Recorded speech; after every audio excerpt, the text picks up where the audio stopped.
Assalamualaikum warahmatullahi wabarakatuh. Perkenalkan, nama saya Nurfa Astuti, NIM 10519199, kelas IP 5G, Prodi Ilmu Pemerintahan, Fakultas Syariah. Baiklah, di sini saya akan menjelaskan sejarah konstitusi di Indonesia.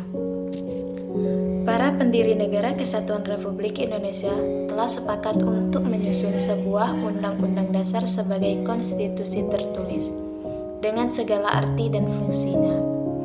Sehari setelah proklamasi kemerdekaan Republik Indonesia pada 17 Agustus 1945, Konstitusi Indonesia sebagai suatu revolusi groundbreaking telah disahkan pada 18 Agustus 1945 oleh Panitia Persiapan Kemerdekaan Indonesia dalam sebuah naskah yang dinamakan Undang-Undang Dasar Negara Republik Indonesia. Dengan demikian, sekalipun Undang-Undang Dasar 1945 itu merupakan konstitusi yang sangat singkat dan hanya memuat 37 pasal, namun ketiga materi muatan konstitusi yang harus ada menurut ketentuan umum, teori konstitusi telah terpenuhi dalam Undang-Undang Dasar 1945 tersebut. Dalam sejarah perkembangan ketatanegaraan Indonesia, ada 4 macam konstitusi yang pernah berlaku.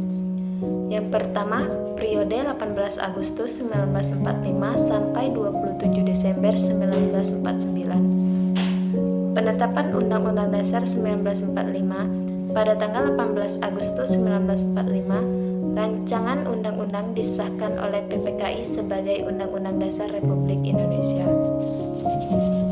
Yang kedua, periode 27 Desember 1949 sampai 17 Agustus 1950.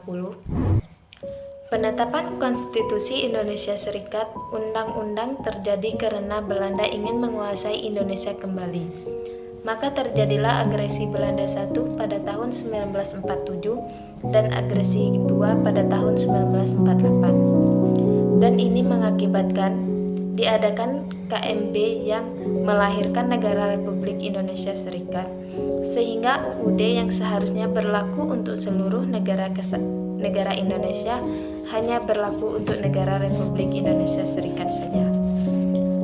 Yang ketiga, periode 17 Agustus 1950 sampai 5 Juli 1959, penetapan Undang-Undang Dasar sementara 1950. Sesungguhnya bangsa Indonesia sejak 17 Agustus 1945 menghendaki sifat kesatuan, maka Negara Republik Indonesia Serikat tidak bertahan lama karena terjadinya penggabungan Negara Republik Indonesia.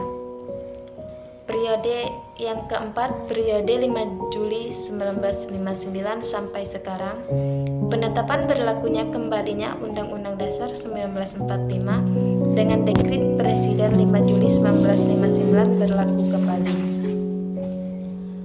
Undang-Undang Dasar 1945 dan perubahan Majelis Permusyawaratan Rakyat.